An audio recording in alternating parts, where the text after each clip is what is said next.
Hey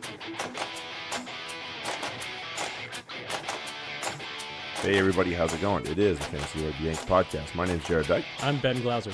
We are broadcasting, recording, whatever, from just outside Boston, Massachusetts. As always, it's Wednesday, and it was a fun weekend yet again for those of us that are fans of rugby. Right, and I'm glad to be back to enjoy talking about it. Yeah. And drinking about it. Yeah, let's do that first. Everybody, make sure you check us out on Google Play, Spotify, iTunes, all that stuff. Leave us a review, rate us. Hopefully the advice we've been giving or I've been giving or whatever has been somewhat valuable to you, because doing my best over here. I'll tell you what, and I'm not just plugging this because I'm on the pod with you, but it really helped me out, and we'll get to it, but in Super Rugby, helped me make some key decisions this week that led me to a pretty fucking huge score, so thank you. Oh, that's right. Jeez, yeah, you did have a fucking score, didn't you? I did. Even people in our group were just like, dude. Like, what the fuck? Big one. I think I outscored the rest of my weeks combined. You might have. So, seriously, Jared's a great follow for fantasy rugby advice on Twitter. Yeah, so if you need a little help, and if you have a question, just email the show. We're happy to throw it out there and give, many aspects, obviously fantasy being one of them. But there's more to it than that, as always. Sure, and that doesn't just go for fantasy rugby. That goes for life. If you have if you have questions, please reach out to us. Good God, this is not one of those freaking. I'm listening. Radio show. We're here to help. I'm sore. I have to say, I'm sore. Yeah, and I didn't even do that much. That was a fun. So we've played our first match as a club. Jared played. I did the heavy looking on, as I call it. Yeah. So I saw the video where I gave the pass back inside. Yeah. I didn't realize I had taken a hit. Didn't even realize I had taken a hit until I saw that video. I was like, wait, I got hit on that play? I don't know if that's me getting old and forgetful or if that's the rugby that's catching up for me. It's just the rugby. You get in there, you get out there and things happen and you're like, oh. Yeah, I mean, how many times do you wake up the next day or the next week, throughout the week, and think, this hurts, and I don't remember ever taking a hit here. Yeah. That's kind the of video. The video sometimes tells a different story. And I want to get this out there for the record. Jared had an excellent tactical fall out there on the pitch. So there was a loose ball. I'm good at that. And it bounced, and you know how the rugby ball bounces. It doesn't always go the direction you think it's going to go. Well, he dove one direction. It didn't quite go that way. That ball did not want to come back at me. But he shielded off the ball from a defender, and one of our guys picked it up. So it worked out really well. I fell over. I just made myself as big as I am. Yeah. Big old target, right? Yeah. All right. Let's go to the Premiership first. Obviously big week, especially with as many teams in action, especially at the bottom. Bottom teams not so hot this week. No, to be at the bottom was not a good thing this week. That's for sure. But didn't result in good things. It's at least fun to watch. Yes, I've been thinking about the at least these last couple of weeks. I'm thinking about the difference between the NFL and the Premiership, where you see the two shit teams in the NFL playing, and it really means nothing. Yeah, and half those teams are tanking anyway to get a better draft pick, so they're not even really trying. Yeah. But here now they have to play hard for every match just to stay up. And lose that money. I think that's valuable for the product. Especially as they continue to have more contracts, TV contracts come through, bigger deals. I think it was like 3 or 4 years ago, probably 4. The Premier League got a huge contract, and all of a sudden, all teams had a budget that was seemingly bottomless. I was like, damn. So one of those days, it'll happen in the Premiership, and until that happens, then you just got to do your best to not lose a ton of money and not go down. Friday night, Sale wins. This was, shall we say, the Kyle Sinclair we know and love? In every single way, yes. Yeah. Well, for me, it was getting hosed in the scrum because he's not a good scrummager. No, not so much. If people don't understand that, he's not. He's a very bad. He's not that bad scrummager. He's an international prop. You can't be a terrible scrummager, but against international quality players, he's a bad scrummager. Yeah. That's just how it is. Especially because he's a tight head. Right. You got to be a really. You have to be a good scrummager. You have to be a strong scrummager there, and he's just not that good. So I don't know if the thought ever occurred to switch him to loose or what. But that might be an interesting prospect. Yeah, I don't know. Not for me to decide. I'm not the one making those damn decisions. But yeah, so Sale, they jumped out to kind of into it, and then obviously the McGuigan try kind of just kept things rolling when he intercepted. You had some thoughts on that one there. Yes, I had some major thoughts on that. I'm watching, and it's right before halftime. Right. There's a scrum for the Quins, and it's inside. I think it's either inside or just at the 22. I think it was inside because I think I think their 10 was lined up a little deeper than the 22. Right. And I'm sitting there thinking, okay, you have a 2-point lead. Wouldn't it be better to go into halftime with a 5-point lead and just leave it at that? Sometimes it is. Sometimes it is. And instead, so I'm thinking drop goal right off the scrum. Yeah. Fuck it. You have that distance. You can even, obviously take a little bit more distance to get yourself set. And just put a droppy through, and if you miss it, you miss it. You go into the halftime with a 2-point lead instead of a 5-point lead. Big deal. Instead, they run it out, and whoops, there's the pick going back the other way. Mm-hmm. Now, I might also say, go back to what we were talking about just a minute ago. In our match this past weekend, our 12 actually hit a drop goal right off of a scrum. He's got that French flair, man. Right. So it's not unheard of. So I felt a little vindicated that it actually does work. Right. But yeah, why would you bother to? I mean, I get why you might bother to run it, but a 5-point lead at half at that point. Yeah, it's probably pretty enough, especially away. Right. Especially away from home, it might be invaluable. And at the that Quins point. never recovered. Nope. So fun stat. Assuming this is accurate, that I saw. There's actually only been one successful drop goal this year in the Premiership. Do you know who hit it? No. Freddie Burns. I love Freddie Burns. That guy's the man. Yes, we are Freddie Burns fans on this show. So Sale finished the job 28-17.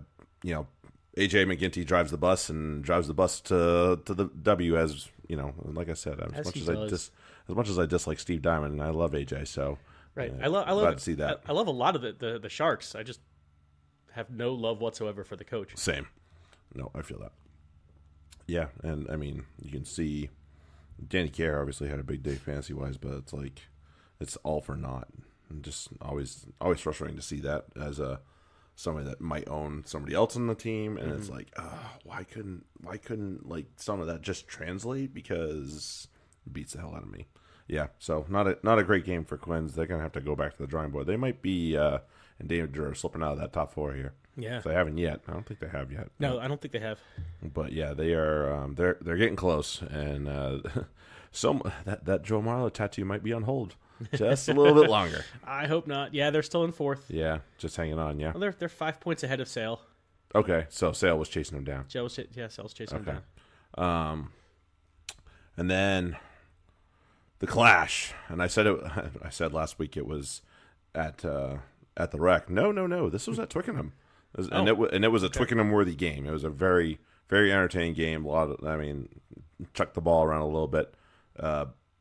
So they said it on the broadcast. I guess Francois Lowe has done his calf in or his Achilles, so he's done for the year. I think it happened in training. I don't think it happened in a game. So that's really unfortunate when it happens in training. It's like, that's the worst.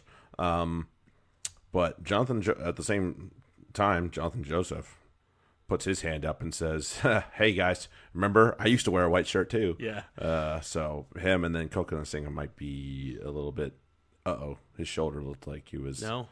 He was doing this little shrug and shake for half the match, and they finally pulled him. I was like, that's not a good thing. No, for a gentleman of his size. No. You want to be able to use that. Mm-hmm. Well, I used it in big shoulders. But yeah, I mean, believe me, Bristol contributed to this thing just as much. So, great rugby knowledge from, was it James or Jordan Lay? One of the two. and just Johnny on the spot.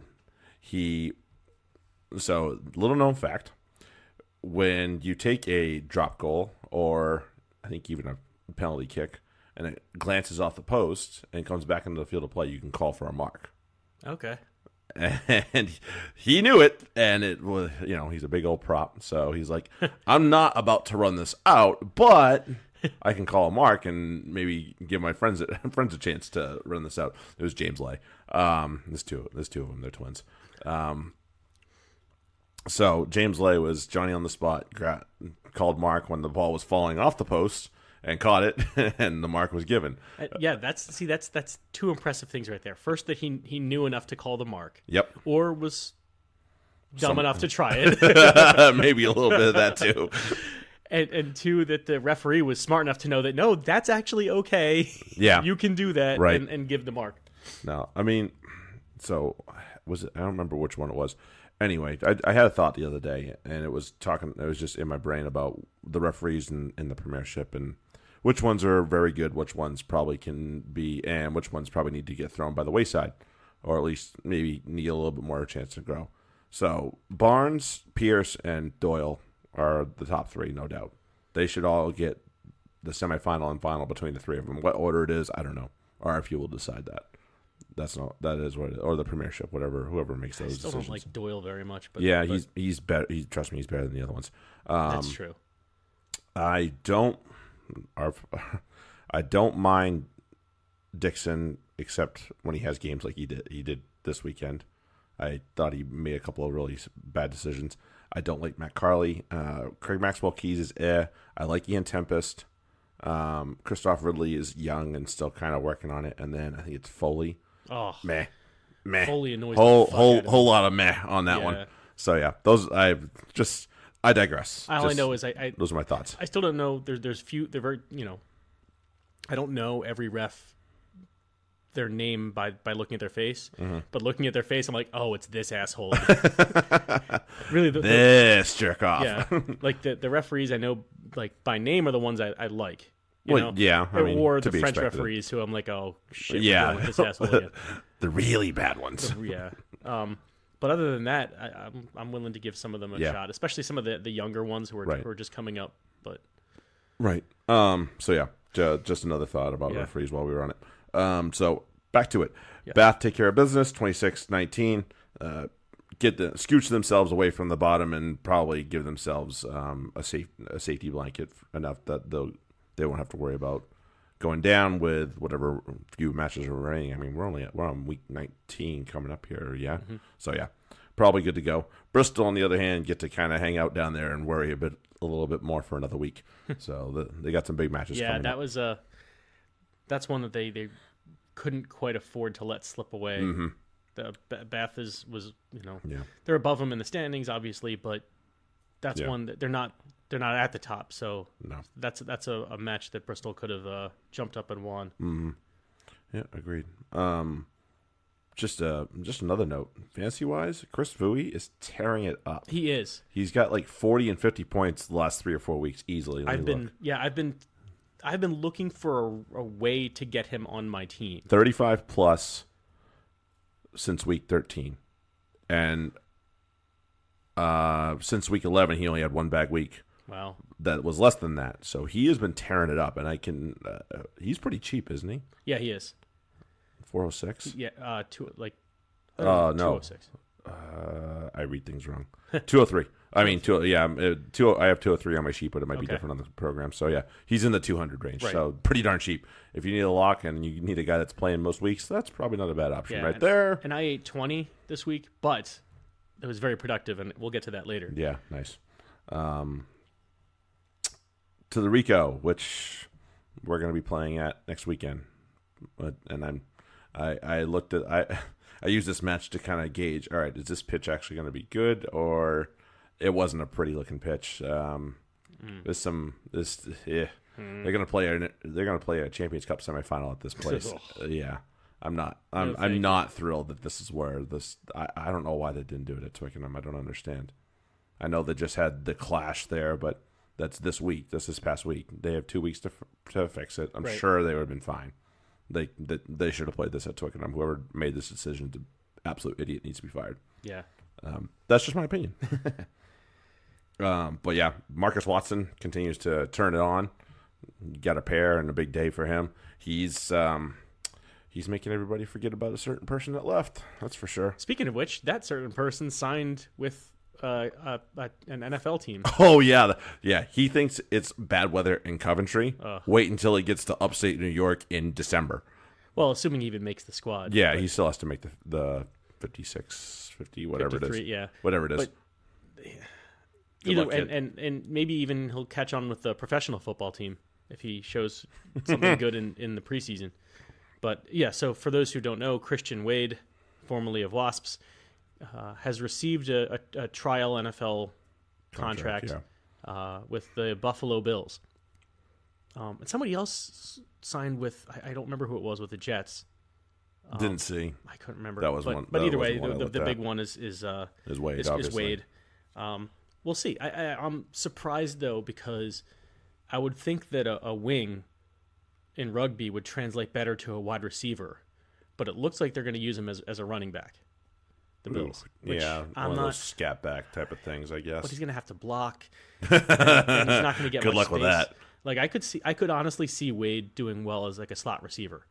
Yeah, and just get him into little open space and let him run. Yeah, I don't know about the running back, but then hey, it's the Bills, so who the fuck knows? Yeah, it is the Bills. That's true. Also true.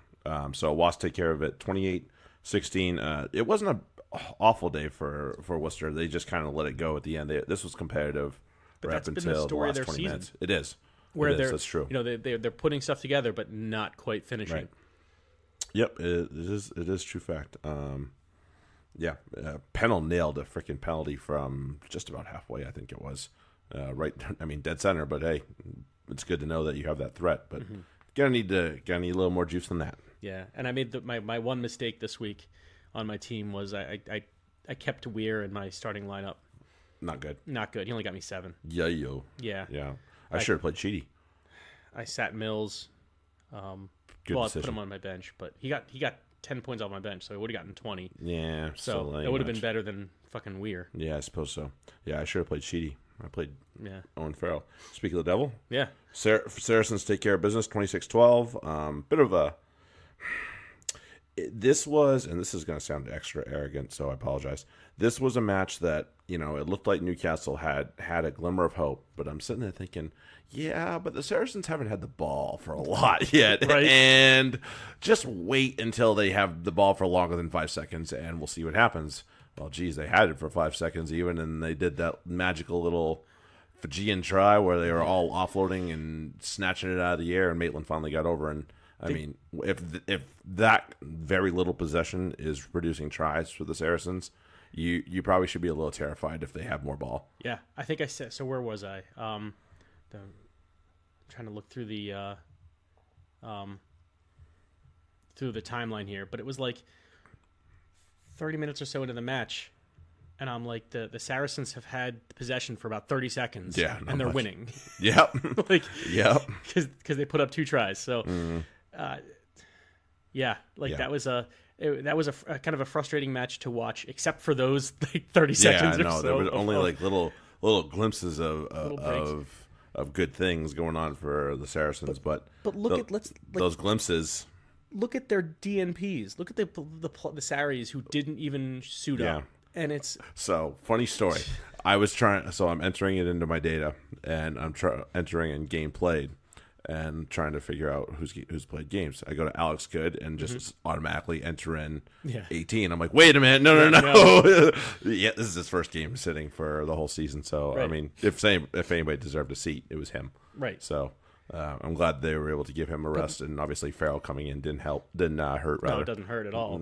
So, but it would have been that much more beautiful to see him and Farrell and Good on the pitch together, because it's been a while since we've seen that. Well, I get the sense that Bristol's going to get a bit of the might this weekend, because they need to kind of just tune up for the big challenge the weekend after. So they need to focus and need to get their form down, get themselves right, and start getting on the same page.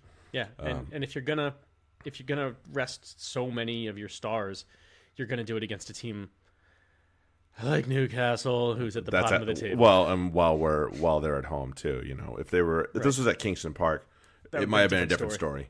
But it was at home. It was at Allianz. Yeah, and Max Malins is looking better. He's another young kid that looks better and better the more he plays. And when he had his little run in the team with the international window in the fall, I wasn't overly impressed, to be honest. But then he started getting games in the Prem Cup, and then this last window with the Six Nations came in, and he did some good things. He's got magical feet, and he's got some pretty damn good speed. He can scoot a little bit, just a bit. Just a little bit. I feel good about that. I saw the list of guys that were also coming in. I mean, Gallagher was on the bench, and he's obviously a very good talent that's also very young for the Saracens. So I like that. Speaking of young and talented for the Saracens, we have a new player, and it's going to be so that'll be cool. I hope for this kid's hope is that this boosts his profile for the Welsh team. Certainly, whoever comes in, I know who's coming in, but I can't remember those off the top of my head after Gatlin, but not important. Boost his profile, and then he'll probably end up going back to Wales if he doesn't have enough caps after the contract's up. That's fine. He's 20. Yeah, he's a kid. He's a kiddo. Kiddo. Yeah, he's got some time. He can spend a couple years with Sarries, and then hopefully, yeah. I mean, look what they've done for Christian Judge, right? Yeah, alone, and now he's playing for Bath half a season. Yeah, now he's gonna play for Bath next season. Yeah, well, because who did I think it was it Adams Hale or Thompson Stringer? One of them is leaving the club, so that's part of the reason that they've signed him. Yeah, the question I have is, are they going to keep him at? I mean, I guess they would. They would keep him at Loosehead, but I'm just wondering because he's got Mako and Barrington to kind of back him up. Barrington's obviously just one of those well-established pros. He's not somebody who's going to light the world on fire, but he's a well-established pro that knows what to do every weekend and how to get it done. If you're starting Barrington as a club, mm-hmm. you could do a lot worse. Yes. So it's like I've seen a lot worse. Yeah. So he's not a bad option. So I'm looking. No. I'm looking at this kid, at Reese Carr, and thinking, okay, there's a little bit of a logjam in front of him more so at the loose head than at the tight head is really where. But look what happened. But look what happens every freaking fall. Yeah. And every spring. He's going to start next year. Yeah. Probably with at least a bench spot because assuming Mackle's going to be one of two things, he'll be either out or he'll be in the England team. So he's going to have time to start next year. That's true. Which will be good. Go drive my Reese car. Yeah. And then another rumor that was picked up by me that was on, I think it was on Rugby Pass. Jack Singleton could be making a move to Allianz Park from Worcester, the young hooker. Oh, and I mean, considering we have a void that's about to leave, thank God. In a Chris Tulafua shape, I'd rather change that shape into a Jack Singleton personally. Yeah, that was the other thing. Yeah, that was the other thing from the match. This fucking Sarries have a line out, and they bring in Tulafua for a line out. That. And it's like, are you? That's only going to end poorly. Thinking? And of course, he botches it. Yeah, and then the second line out. Botches it. Mm-hmm. I think the third one he might have got. No, the third one he botched. I think the fourth one he finally got right, and that was his only good one. And to be fair, Wooly did not have a good match either. No, throwing it was not a good day in the lineup for the Saracens overall. So it's clear that Jamie George is still number one far and away. There's no question about it. Yeah. And when we don't have him, we do miss him. Yes. So it's not a new thing. Missed looking at him too. What's up? Missed looking at him too. Yeah. Cuban ice cream cone. Saracens take care of business, 26-12. They clinch a spot in the semifinal, not a home semifinal yet, but they clinch a spot in the semifinal. So we will be playing in that extra weekend in May. Is it May? Yeah, it's May. All right. I think so. I could be losing my mind. Oh yeah, here we go. Leicester and Exeter. So Mike Ford is the new defense coach in Leicester, and Mike Ford probably needs to go find himself a new job because they put 50 on him. And the last time Leicester had 50 put on them, I'm pretty sure their coach got fired. So maybe things need to be. Well, why is Mike fire Ford, so many coaches? Why is Mike Ford their defensive coach though? I don't understand that. He's not. Is he a defensive coach? Did I miss something? Like if I know. I was pretty sure he was like a backs coach. Maybe I'm losing my complete shit here, but like, yeah, no, I don't know why you do that for your defense coach. If that's your defense coach answer, you are probably in some deep shit. No, I mean, you can only do so much as a coach with players who are more interested in smashing people as they're rolling away from a tackle than they are in actually playing real defense. Freaking Youngs. I mean, this was a bad day in the Youngs family. Let's put it that way. So as we talked about with Sale, where I like several of the Sharks, but I don't like their coach. Mm-hmm. For Leicester, it's the exact opposite. I have no problem with their coach Murphy, for any reason. I know at least their head coach was put in a tough spot because they fired their head coach after one match this year. Game. I couldn't believe that. That was just the dumbest thing ever. But their players are just such fucking juiced up meatheads, hammerheads, and there's Youngs showing it yet again. Yep. And yeah, I what as a coach, if I was coaching them, I would be like, what the fuck do you want me to do about this guy? Yeah, and his other juicehead friends, like. Yeah, it's a cultural issue among the players that hopefully the coaches can correct, the new coaches can correct in the off season, assuming that they're still in the Premiership next year. Right. Jeez, we'll see. Yeah, we got a big one coming up here. Exeter. Yeah. I mean, geez, scintillating left and right. Everything they tried seemed to come off. Yeah, for the better. You know.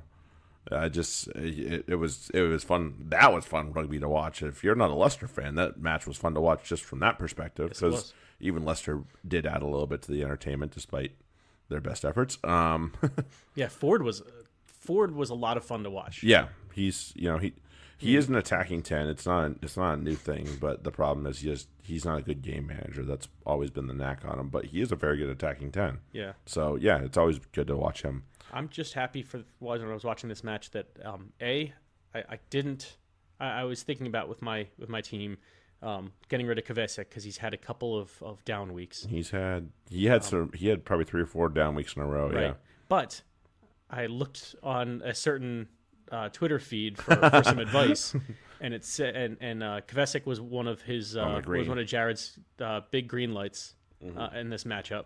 Oh, my big green light worked this week. It was for the Premiership. It was Mercer. Okay. I stuck with Kvesek. Like I said, I made 2 switches, so I ate 20 points. So I wasn't about to pick up Mercer, but I did pick up Cordero. You told me you were picking them up. I'm like, that's probably not a bad way to spend 20 points. Worked out okay. Yep, 43. I captained him, so I ended up with 86. There you go. So I doubled it. Shit. Yeah. Yeah, that'll work. So between the two, and we'll get to him later, but my other ad was Hutchinson. Yeah, me too. I'll eat 20 points to pick up 129 Which total. You did, yeah, so big time. Thank you guys. Yeah. And those that were curious last week, my stop sign in the Premiership was Ganova. He had 5. So that's the one thing I usually can figure out is players to not play. Players to play, yeah, I'm a little bit less accurate with. But hey, you know what? I'll take the percentage. Percentages like that get you in the Baseball Hall of Fame, man. Yeah. So yeah, Exeter 52, Leicester 20, an absolute tonking of the Tigers, and they are reeling, and they got a big one coming this week. So we'll see what happens, and we'll see what kind of response they get. They have the players. We'll see. We'll talk about it. And then the Sunday game, wild, entertaining, and so much batshit crazy stuff. Like Jake Pelledri playing on the wing. Yeah. Like, what the hell? Holy, what universe are we in? Yeah, Jared had to leave the match at halftime. Jerks. And I'm like, I'm not going to spoil this for you, but all I'm going to tell you is that Jake Pelledri's in. And Jared's like, okay. And I'm like, he's in at wing. And Jared's like, what the fuck? Yeah, that's not a great sign. Although apparently they trained him there this week because they were so many back 3 players. I was like, okay, that's odd. They did it. I thought it was well done because if you're gonna use a player like Pelledri at the wing, silly enough as it is, it's almost as silly as using Jack Noel as a flanker. But not against Naiyaravoro. So yes, if you put Pelledri in and you say, you know what, your only job is to tackle Naiyaravoro, that's not a bad idea. With a flanker, with a good flanker he's at that. He's not going to run away from Pelledri. No. So it's like, all right, he's going to try and run him over him. So right. Pelledri's okay with that. He's like, all right, shoot. Try to run me over. I can do that. Right. So this game and the last game have two things in common. A lot of points. That also. Good players with absolutely garbage lids. Absolutely shit lids. Yes. Tom Francis and Tankeli Naiyaravoro belong to the fantastic players with terrible, terrible lids club. Because, oh my God, Tankeli Naiyaravoro, what in the holy hell have you got going on? And then Francis has this buzzed, but then, oh yeah, I'm going to have a rat tail on the back thing going on. Like, what is that? Put it away. Oh, God, it's so ugly. I want to shoot it. I want to get really long clippers and just from home. Like, please, good God, put that away. Yeah, avert your eyes, kids. Avert your eyes. There are children watching this. But yeah, I mean, to the game. Holy crap, this was wild. This had a lot of stuff going on. Cipriani had to come off. Yeah. Lewis Ludlam comes on, then comes back. I don't know. There was something weird going on with that, whether or not he could come play or not. He was ready to rest and sit on his butt because his shoulder was screwed, but he had to come on because they were like, we need you. We need you. Why? My shoulder's completely fucked. He's just like, they brought him back on, and then he came back off eventually. Anyway, it's like Jesus. It's like, no, I'm Luther serious. Burrell really came in to technically a flanker, I think, but it's like. But, and you know, there was a match too. Brissot had to leave the game. Unfortunately, that was a little bit terrifying. I'm glad he's okay, but man, he's already had head issues. So yeah, that didn't look good. No, not at all. But and then, you know, the centers were the star of this match on both sides, between Atkinson and Hutch and Francis on the other side. That was. Shoo. Well, you have it was crazy. Two playmaking 10s. Yep. Some excellent skill at wing. So it's really about that's going to get balanced out by who has the centers that are going to really put their mark on the game. Well, and Atkinson 3, Hutch and Francis 2. So yeah, Atkinson wins. Yes, exactly. And that was mostly the difference. Yeah. In the match, it really was. But I mean, it was entertaining as hell. Catherine was getting into it, for God's sake. And can I just say once again, because I love seeing it. As much as I appreciate the disposition with the Saracens, and as much love as I've given to the Gloucester backs, Mostert and Slater, that's a great second row. Oh, they're most so people good. Would trade their life for that second row. Right. Like that is and you know, Slater, whether how many caps he's probably deserved is, you know, whatever, that's up for debate. But in Mostert, who's obviously Springboks one of their top choices at second row, I'd sign up for that second row all day long if you said it was.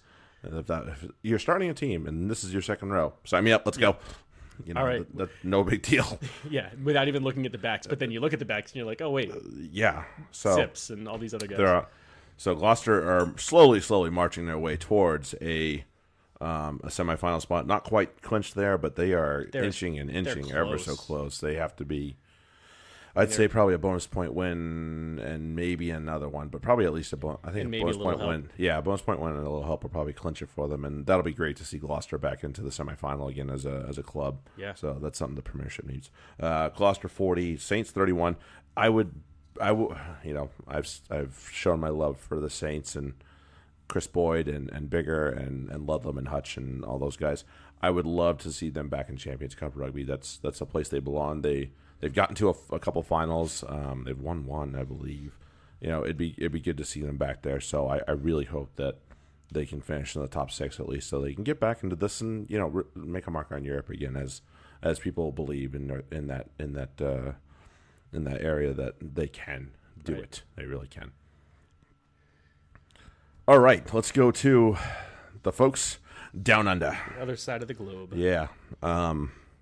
This one started off with a crazy one at Forsyth Bar in for the with the Highlanders and the Hurricanes. Just absolute nuts match, back and forth. Artie Surveyor running all over the place, scoring a pair. Bowden Barrett tearing it up. Lamape, I'll tell you this much: the Highlanders and Aaron Major are going to see Nana Lamape in their sleep. He got a hat trick against them in the first match, right. And he scored what was eventually the winner in this one. Like most people who play against Lamape come away with that. That's probably true. So I want to get to one point in the match and it freaking maybe go just a little bit, and it was the end of the match, and they were in the Hurricanes were in their own end, and I'm thinking, oh no, and they're trying to play it out. The score is as you see it now, and I'm like, uh-oh. And they're playing it out. They're trying to play in their own, like near their own 22. I'm like, no, stop this, stop this. Get it the hell away from this line. I don't care if they get a chance to counter it and whatever. Let them have the ball like 20 meters downfield, please. Yeah. Nope. So eventually, TJ gives away a penalty. I think it was TJ or turns the ball over, whatever it was. So the Highlanders opt not for the kick because they're not confident in the kick. Marty Banks is a decent kicker, but again, he's not a super accomplished goal kicker. So they go for the corner, get penalized once in the corner, and I'm like, oh shit, we are so screwed. Yeah. And I think they eventually either knocked it or whatever after the line out. Freaking, I think it was Christie that just snapped up the ball and booted it away. It was already red clock time. I was like, thank you, God. I was about to freaking lose my mind. I was like, oh, shoo. As soon as that penalty came, though, I was like, uh-oh, we are in deep trouble. This is not going to end well. But Hurricanes escaped. Hopefully they'll learn a lesson and won't screw around in their own end with the score that close, even if the clock is low. Yeah. Please, no more. Right. Woo. Oh, yeah. So, yeah, Hurricanes 31, Highlanders 28. So, yeah, the Highlanders weren't opting for the tie either. That's part of the other thing. Right. Reds and Stormers. This was actually 0-0 at halftime. And then which is odd for a Super Rugby. Right. I think the last time it was they said last time it was 0-0 on a Super Rugby match was 11. Maybe even beyond that. Wow. So, yeah, something like that. So, somewhere in that neighborhood. I don't doubt it. Somewhere in that neighborhood. So, it sounds about right. Yeah. I was like, wow. Wasn't the prettiest match to watch, honestly. Reds did get it done. Bryce Hegarty, Samuel Karevi. Yeah, your guy. Hegarty, big time for Ben over here. One of my one of your big ones. Starts. Yeah, I didn't. I think it was Khaleesi that had to eat a yellow card in the first half, so that definitely takes the wind out of your sails. If you're the Stormers, that's your captain, that's your leader, that's your inspiration, and he's good at all three of those. And when he has to leave the field, it's that's an oh no moment. Yes, it is. So, but Reds get it done, 24-12, double them up. Tate McDermott definitely has the ownership of that 9 shirt. By the way, it's his to lose at this point. So, and he looked good. Oh man, this one, Lions and Sharks. I watched it and it was utter domination by the Sharks. It was a little wet, and they scored some points before it really got bad in terms of the weather, and they just never let go. They just strangled the life out of the Lions. There was nothing they could do. Everything that the Sharks were doing was to just keep them in that end, and they did not mess around. I was extremely impressed with the amount of possession. This could have been 60. This could have easily been 60. They lost the ball a couple times. It was, oof, man. I am. So what is going on with the Lions then? Yeah, and so that does beg the question. Who is the best team in South Africa? Because we had another problem go on in South Africa too with the Bulls. So it looked like maybe not, but maybe it is the Sharks.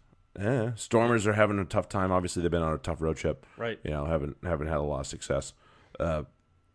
It's hard to. I mean, and I like the pieces they have between Bosch, Mapimpi, Esterhazen, Lucanio Am, both Duprias, and they still have one more that's hurt. So we'll see what happens when he gets healthy. Akamanda Van der Merwe when he comes back from suspension. The Beast, Matorera. Yeah. There's a lot to like about the Sharks.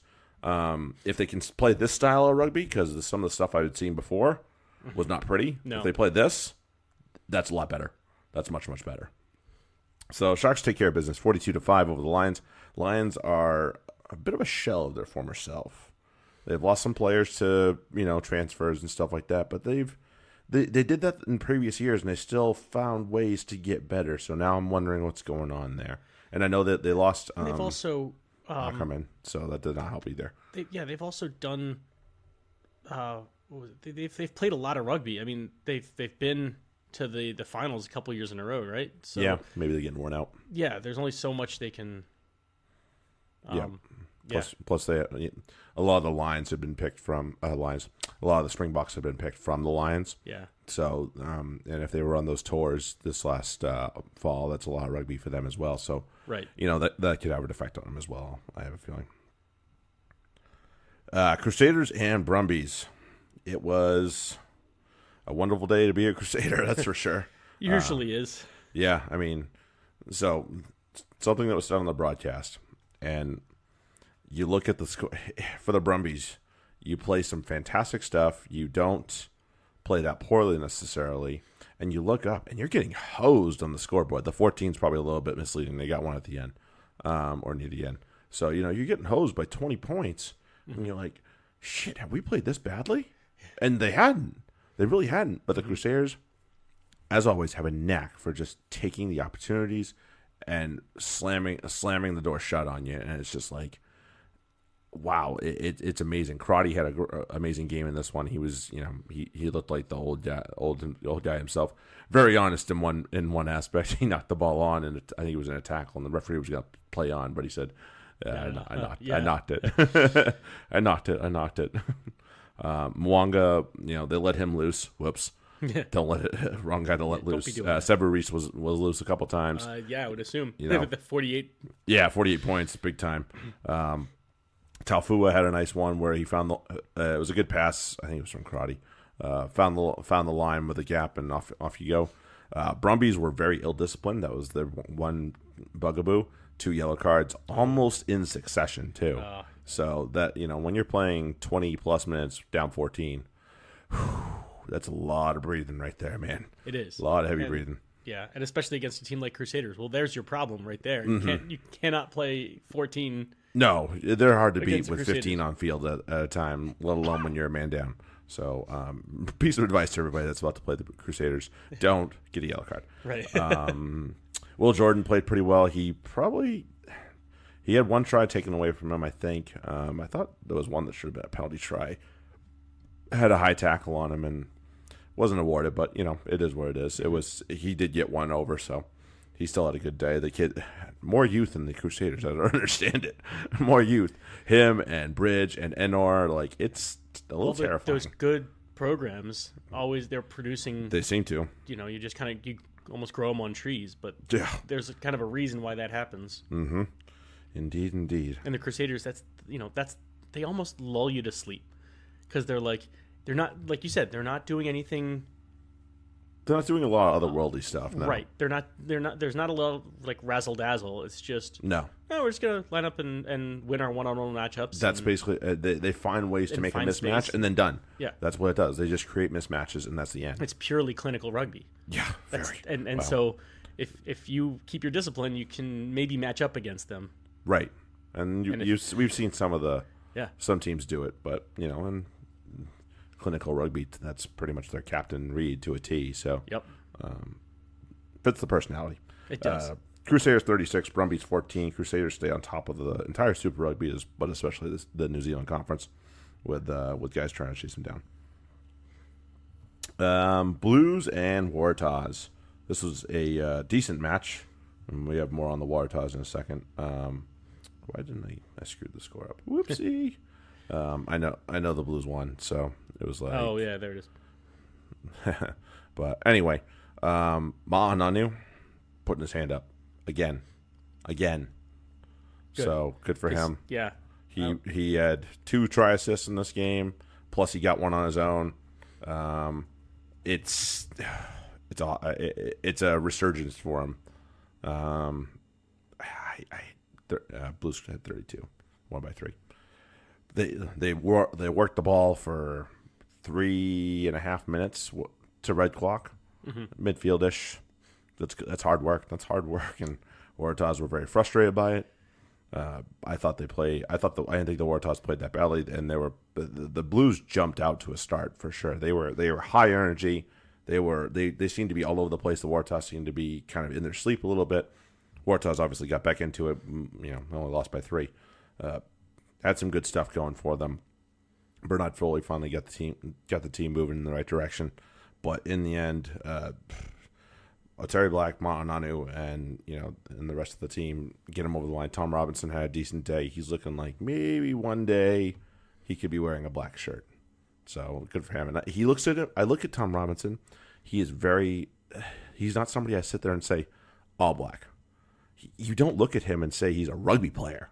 And I'm just like, I can't take you seriously. Yeah. But he's actually a very good player. So it's just not somebody I look at and say, yeah, he's a threat. No, he doesn't look it, but damn, he's actually very good. He's actually very, very good. Very versatile. He can play 6. He can play lock. So once this World Cup cycle goes through, I'd say you could see him in a black shirt. Right. At least getting a trial run every so often. Absolutely. Yeah. I think teams would be silly to ignore that. So yeah, Blues take care of business, 32-29 over the Waratahs. That is 4 on the bounce for them, I think. Something like that, 4 or 5. So good for these guys. These guys, this might be the Blues of old. That'd be great to see. That would be good. I think certainly I didn't get to see that last year, so hopefully they're bouncing back. Right, a good Blues team is a good thing for New Zealand rugby. That's for sure, especially where they're playing at Eden Park in Auckland. Yeah, so that's important. Yep. And Rebels Sunwolves. Well, Rebels saw what happened last week and said, no, you are not doing that to us. Yeah, we're going to be prepared because the Sunwolves can sneak up and bite you in the ass if you let them. Right. Oh yes, very very much so. They played very well at the Sunwolves, but the scoreline didn't say it. 42-15 for the Rebels. Rebels just have so much firepower,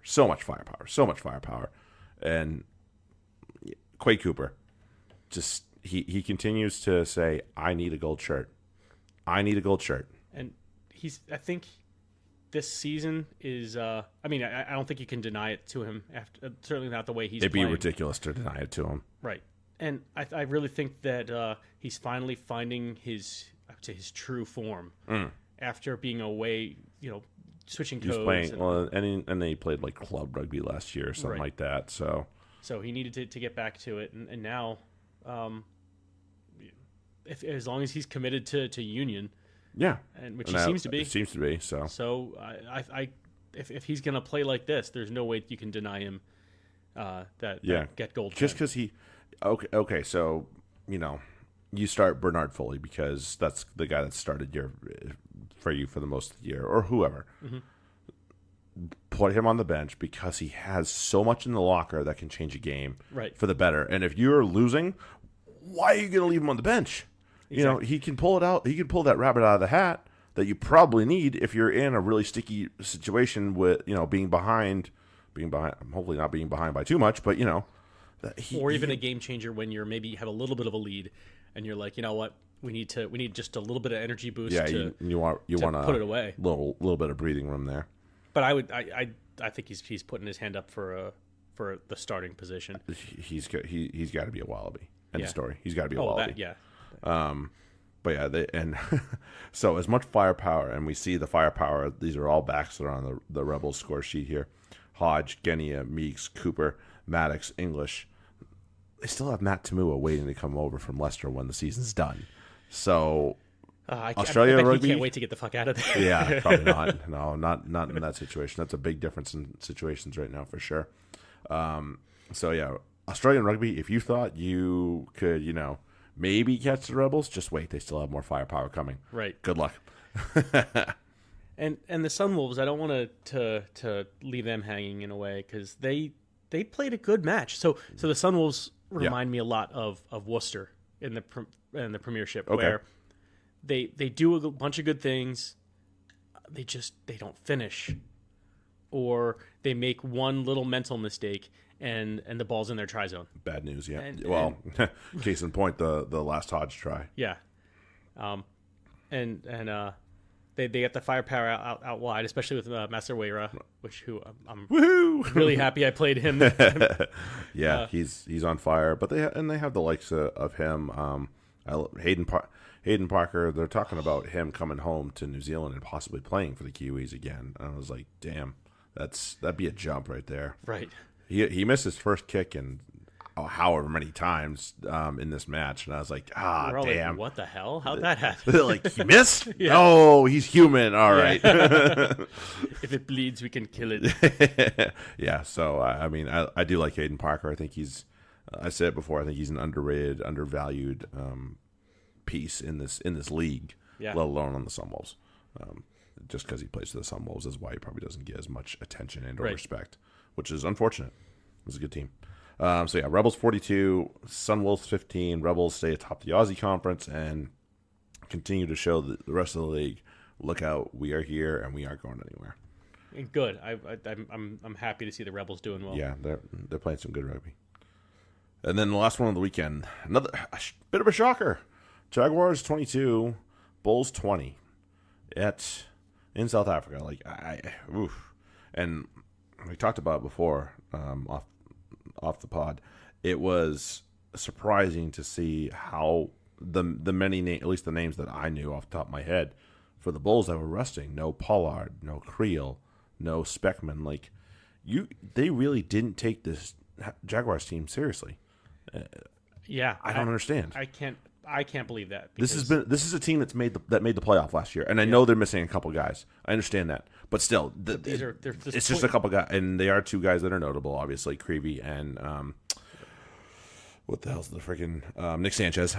But it doesn't mean that you just like sit on it. Like I don't understand teams in this competition the way the Sunwolves are playing. Jaguars obviously have shown the capability of nipping you when you're not looking. You can't, and you're gonna have to find ways to rest. And Kiwi teams need rest at certain times because Steve Hansen says so. Right. That's an unfortunate policy, but it is what it is in a World Cup year. And but if you don't have Steve Hansen telling you to sit your guys, which the South African teams rotate strategically. Don't be dumb. Right. Don't sit three of your best players in your most productive, and especially in terms of your offense players. A shot. That's asking for a loss. Right. Like you can and rest some of them, but not rest Pollard and then some, especially in the midfield. Like don't rest Pollard and Creel. Right. Or at least have one of them on the bench. Maybe that too. Yeah. Also a possibility. Like it doesn't make sense. I didn't get to watch it, but it doesn't mean I don't understand what happened. Jaguars stayed in it, and then were able to finish the job.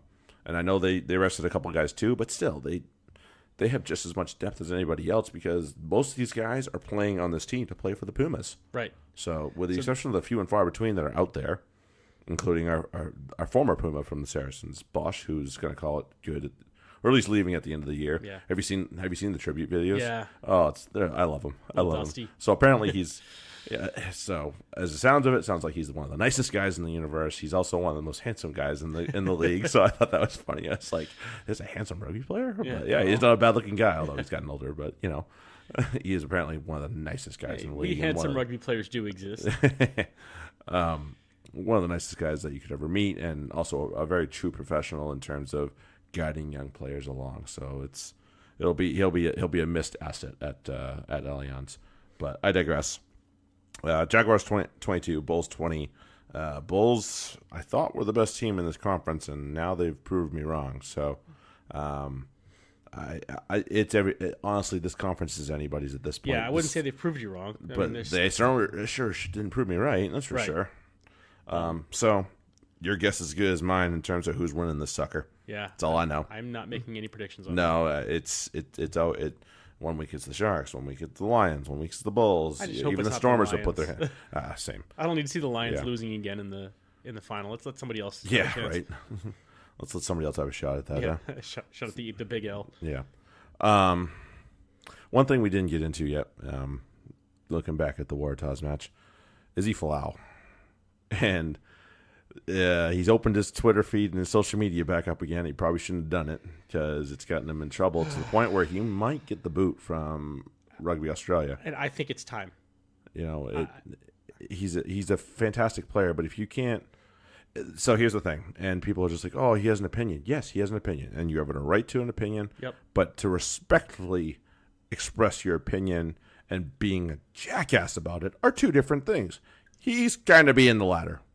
And he's been the latter. That's the other thing. And that's why they put it in his contract. Like, you have to stop this. Your opinion's your opinion. That's fine. Mm-hmm. You keep your opinion, and that's fine. Nobody's going to change it. But you have to be more respectful. And then he posts that thing on Instagram and that thing on Twitter, and of course, rugby players being rugby players, I'll troll the shit out of them. Say, thank you, Joe Marler. Yeah, Joe Marler. Joe awesome. Marler, you're a great person. You're an awesome human. Thank you for doing what everybody else wanted to do. Right. And that's honestly what you need. Is like, look, you can't deal with it. Oh, here, now deal with it. I'm going to post a bunch of shit of guys making out. Yeah, right. And it's like, good. Why? Again, that's your opinion. If you don't like it, that's. It's not okay, but it's okay. Just don't be a dick about it. Yeah. Don't post it out for the world to see. If you want to just have your Bible study and talk about it amongst your friends away from the rest of the world, especially when there's a gold jersey on the line for you. Yeah. If it's in your contract, you need to probably rethink what the hell you're about to do. Right. I don't know if you did that, just like out of his skull at 2 a.m. or whatever. It's one thing when you have like an Antonio Brown or a Le'Veon Bell. Le'Veon sitting out the year because he wanted to get paid more. Right. But this isn't about payment. This isn't about money. This isn't about money. This is about your representing your country. Your views. And if you want to represent your country, especially in a sport like rugby, you can't just be a dick. Yeah. And we here at the Rugby Yanks express inclusivity for all in this sport, and we support it, and we are certainly 100% behind it. So if you're ever curious, that's our opinion. You don't like it, you don't have to listen to us. We literally love everyone except for people who have hate in their hearts. Yeah, that's the only rule. No hate. Maybe a little haterade, but not hate to that point. Right. Okay. I have my issues with Leicester, but I don't actually hate any of the people there. No. I just don't. I don't favor them. No, and that's fine. You're okay. You're allowed to not favor them. I have my opinions on other people too, like Dai Young. But right. That's based more on the content of their character than anything. Yeah. We're not out to get any of them. That's for sure. No. No. We'd rather have them in the sport than not. Let's put it that way. I'd rather them be better than they are. That's okay, fair enough. All right, let's go to Pick'em. Probably should have done Pick'em from the Premiership before, but whatever. Who cares? It's not perfect. Big one on Friday night. I'm happy I'm going to be coaching a game, but I'm also sad because that means I'm going to miss live, and hopefully I can keep myself away from Twitter and Facebook so I don't see the dick. Kingston Park hosts Newcastle and Leicester for a big one at the bottom. This could be for relegation. This could be. God, can I pick a giant meteor? No, that's not true. I really don't. I don't have any ill will towards Newcastle, so I'll be picking them. Yeah, okay. I hope, and especially if they have a chance to knock Leicester down, I really hope they take advantage of that. Both teams are going to be reeling. Newcastle's at home. I like to think that Kingston Park's going to be bouncing, and on a Friday night with all the fans a little bit under the influence. So I am going to go with the Falcons. I might be wrong, but I'm going to go with the Falcons. But at least we'll be wrong together. Yeah. I did pick up another game on you, by the way. Bastard. Quinn Saints. Quinn's home after a couple losses in a row at this point. They're reeling. Saints visiting. They just got bounced by Gloucester. Right, but they showed good form. And so I'm gonna pick the team that is playing better rugby right now. Yeah, and that's the Saints. Oh, and the Saints. Yeah. Yep. I mean, they can't be my side piece, and I don't pick them, especially against the Quins, who I'm programmed to dislike as a Saracen supporter. So, Northampton it is. Right. Come on, boys in green. Laws is back, so. Yep. Oh, is he ever? Yeah. He's all right. He's some kind of okay. Yeah, he's pretty good. Worcester Sale. Ooh, this is actually not a pretty one. No, this is another ugly one. Let me go back to the table just so I have an accurate view of what I'm looking at. Sale trying to chase down a playoff spot. Worcester's obviously trying to avoid relegation. Right. To me, the question here is, as always, can Worcester finish? Because they're going to get opportunities in the loose to put some points up. Right. And are they going to convert those? Are they ever going to put those in the try zone? And right now, I'm not gonna predict it until I see it. Fair enough. So I'm gonna go with Sale. Okay. Yeah, I'm having a hard time picking Worcester just based on what I saw against Wasp. Wasn't super pretty. It wasn't bad, and they had some good stuff going. And they're missing a few guys. I don't know how is he out for the year? Oh, I don't know. He hasn't played the last couple of years. No, games. he hasn't played in a little bit. So that would be good to know. That would be unfortunate if that's the case. But anyway, I have to pick Sale on the fact that they've won a few in a row at least, or won 3 out of 4, whatever it is. Gloucester back home at Kingsholm against Bath. Yeah, we know where I'm going with that. Yeah, picking my side piece. Yeah, and I'm going to have a hard time picking against them too, because Bath has found enough in the tank where they're going to get over the line. They won't need to worry about relegation or anything like that. They're probably not going to get in top 6 unless somehow they win this match. Right. Basically that's what it's going to come down to. They could show up super motivated. I mean, they better, because otherwise they're going to get hosed. If they don't show up motivated, they're going to lose. Yeah, we'll see what comes of Gloucester, whether it's Cipriani. I think Cipriani just had a bang. I don't think it was anything bad. I don't think I remember them saying on broadcast it didn't sound like anything too bad. So. No. Bristol and Saracens. Bristol hosts the series 1 week before they play their semifinal for Europe. And I think the Saris. So this is a potential trap game. It's a potential trap game, and it's really a question of who the Saris play and what direction do they go. Do they go similar to what they just did?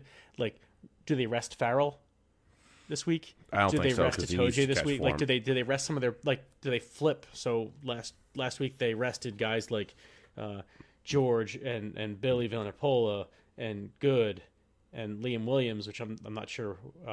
He should be fine. He should be okay. And then Skelton. And Skelton. Yep. So it's like, do they go the other way? And this time they'll play their guys who they sat, and maybe sit like Itoje and Farrell, and Maitland. So, let's rewind to a few years ago where they were potentially going to get a home semifinal. They sat, I think, a bunch of guys. I think it was at Quins. I could be wrong.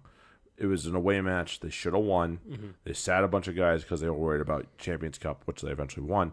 But then they ended up giving away a home semifinal to Exeter. They go to Exeter and they lose in the last play. Great kick by Henry Slade that sets them up. They drive it over. Exeter go on to win the Premiership. So I wonder if McCall's got that playing in the back of his brain where he won't be.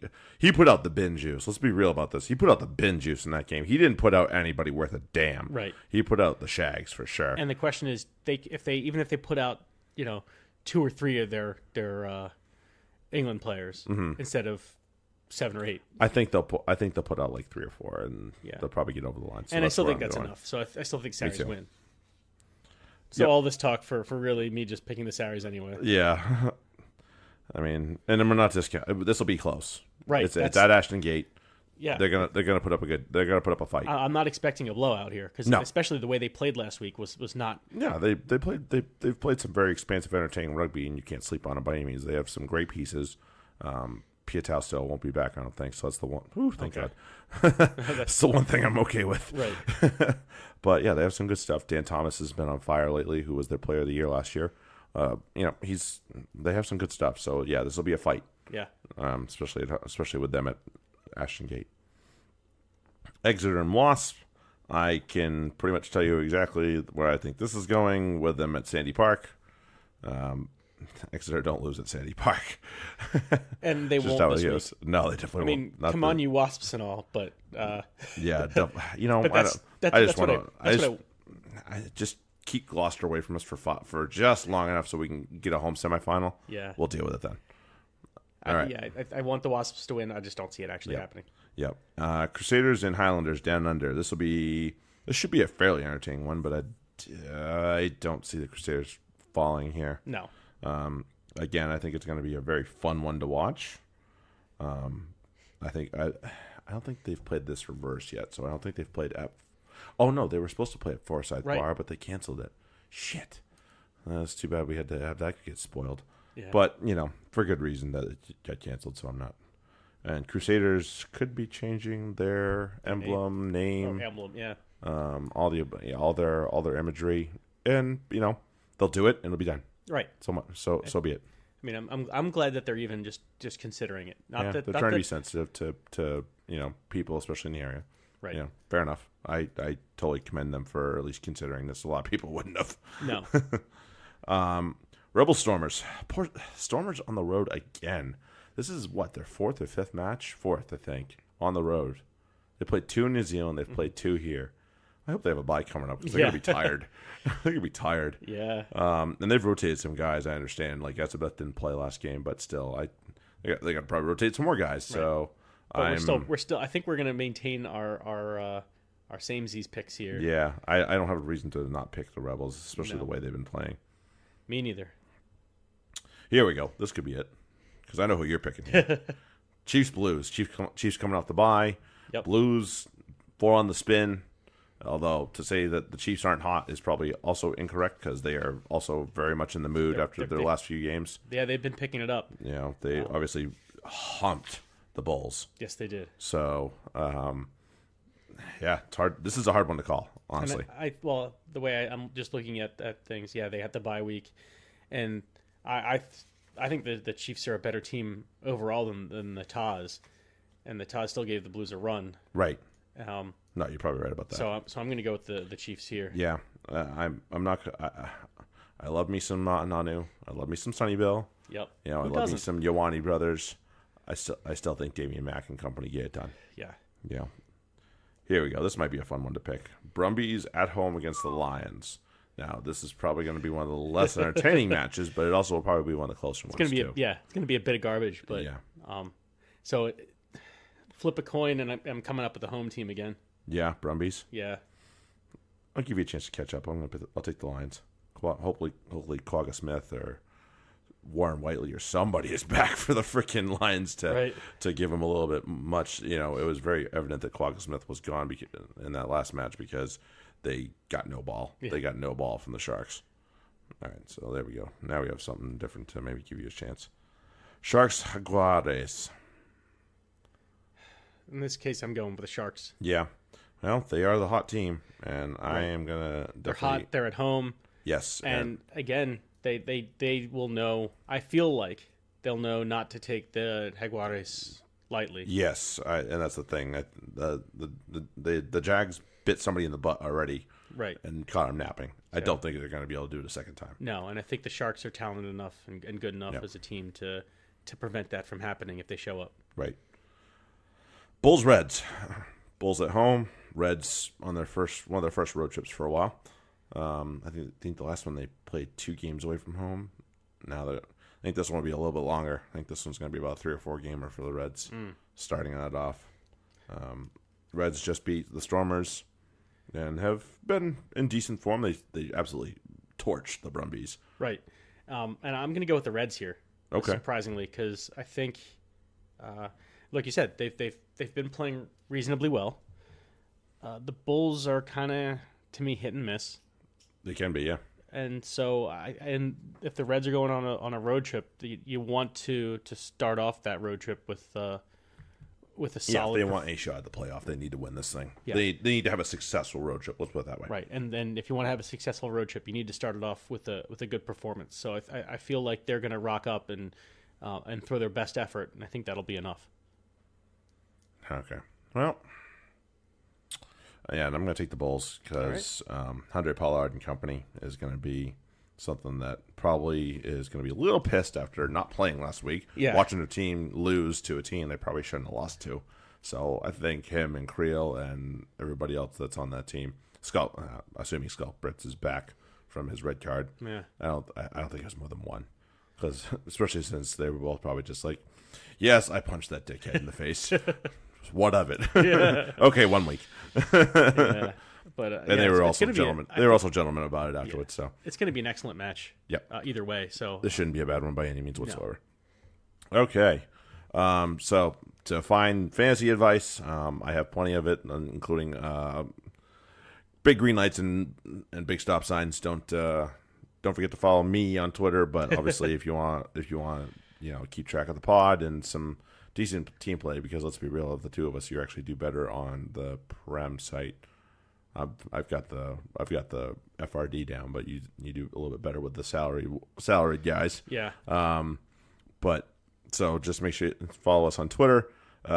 Email the show, fantasyrugbypodcast@gmail.com. Eddie, we're gonna get a logo from you, buddy. We need a new one. Nice. We're gonna get a much cooler looking one. So and we'll be chatting too, and we might be getting some beverages soon here. Maybe we'll see. Hopefully sometime in the next couple weeks to a month here, we can find some beverages and somebody to talk about, so we can get those beverages. We can tell you about their beer. And yes, and how amazing it is. So yeah, make sure you check us out there.